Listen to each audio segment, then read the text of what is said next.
What's up, guys? Yes, it is true. Yesterday at work, Marine Patrol, Marine Enforcement called me and said we've got a little issue. And here's the issue. Over my left shoulder, that's my crab pot. That's my recreational crab pot. The officer informed me that as it is currently, I am in violation. And so we have to correct that today. He also informed me that I've got some pretty interesting things in that crab pot right now. So we're gonna take a look and see what's in there. I've prepared a holding tank right here with this giant cooler, and we're gonna take everything out of the crab pot and we're gonna put it in there, and it's gonna be kind of like a touch tank, or call it a release tank, and we're gonna release everything. So we'll see what's in there. Maybe there's nothing in there, but he said yesterday it had some stuff in it. So let's take a look.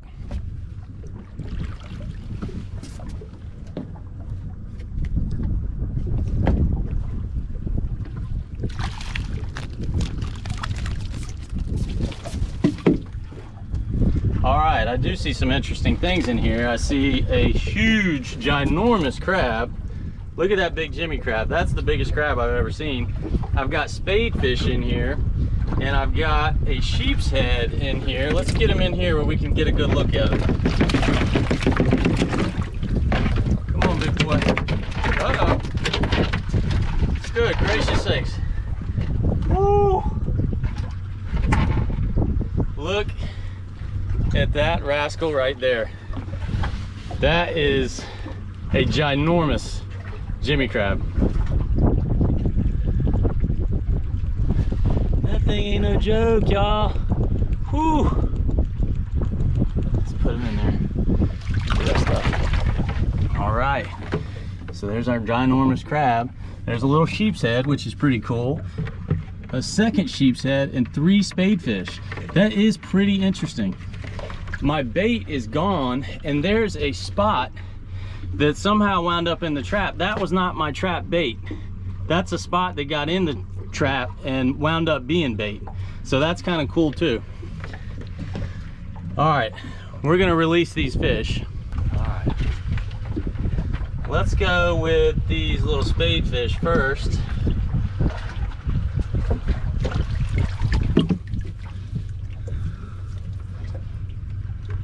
That's pretty cool. I don't know if you ever seen one of those close up, but they're really cool. They've got that kind of point right there. It's pretty sharp. You got to be careful of. All right, send him on back.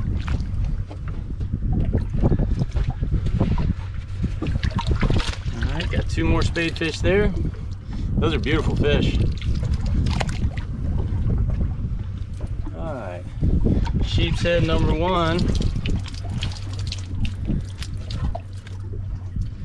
That would actually be a fun fish to catch on a rod and reel, but he's a little one. He's about maybe a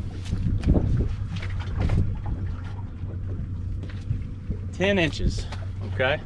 So we're gonna let him go, get bigger. Go. One more. This one's a little bit bigger. This one's probably about 11 inches. He's a pretty one. You guys probably already know this, but you see his teeth right there? He's got teeth just like a human. Hear him chomping? That's what they use to bite down on mussels and barnacles and eat crabs. Very cool. Now this dude right here, holy cow. That is a ginormous crab. And he gets to be my special guest this evening on a drum trip. And we're probably gonna wind up feeding him to a red drum. I think he's gonna be a good drum bait. So we're gonna let him just hang out a little bit right there. Now, another question is, an interesting question. When I found out, when he told me these sheep's head and spadefish were in my pot, first I thought, why are they in my pot? Why are there sheep's head on this shoreline? I got this crab pot set right on the shoreline, and then it hit me because I've been walking on this shoreline and I know exactly why they're there, and I'm getting ready to show you. So this shoreline is just a typical shoreline in the western Pamlico Sound, but this year I've noticed something different on this shoreline and most of the shorelines where I fish in the Pamlico Sound. And what I've noticed is this. These are black mussels. I don't know what variety or what kind they are, but this shoreline is covered in them. That's why the sheep's head are here. That's why the spadefish are here. That's why they're cruising these shorelines and got caught in my crab trap, because they're up here eating these mussels on high tide.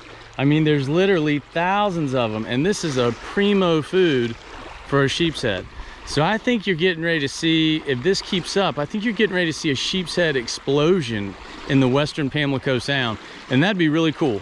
Now, back to my violation. This is a recreational crab pot. I have one. I'm allowed to have, I think, up to 5, but they have to be checked every week, every 5 days, and you can keep whatever you catch in them as long as it's regulation size. I use the large crabs for drum bait mostly. Sometimes I keep them to eat. I haven't always done this, but it's something I've started doing to supplement my bait supply, because sometimes I come down here and bait can be hard to get, but blue crabs work great. The requirement for a recreational crab pot is that it has a pink buoy like this one or larger with your identification on it, and I have that. But what I have in addition to that is a yellow buoy. And this yellow buoy I tied on here because I thought that it would make this thing a lot more noticeable and easier for me to find and relocate. Sometimes these things slide around in rough weather. On my recent trip to the Florida Keys, I actually lost a pinfish trap and I had to replace it. It cost me a lot of money. And it was a lesson for me on how to mark your traps well. I think that one might have been stolen, and that could happen to this too, but I'm more concerned with being able to locate this thing in rough conditions, and this yellow buoy stands out from a far greater distance than this pink buoy. But as the marine officer told me, the yellow buoy is only to be used for gill nets, and I'm certainly not setting a gill net. So I'm gonna take this buoy off of here so that I will be in compliance.